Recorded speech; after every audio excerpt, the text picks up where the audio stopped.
Welcome to Man Does Tech, where I solve the problems you didn't even know you had. In this video, I will explain how to set your garage door opener in an Infiniti QX60. First, make sure your vehicle is parked safely outside the garage. Locate the 3 home link buttons, usually found on your rearview mirror or overhead console.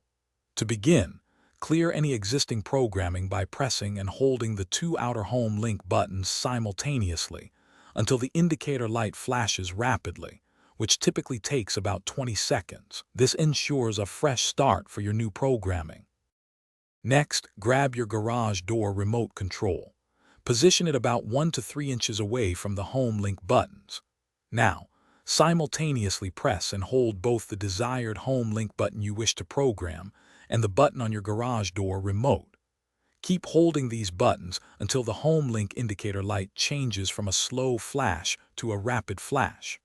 This rapid flashing indicates that the signal has been successfully learned by your vehicle. Now, you'll need to sync with your garage door opener motor. Head to your garage door opener unit and locate the Learn or Smart button. Press and quickly release this button. You typically have about 30 seconds to return to your Infiniti QX60.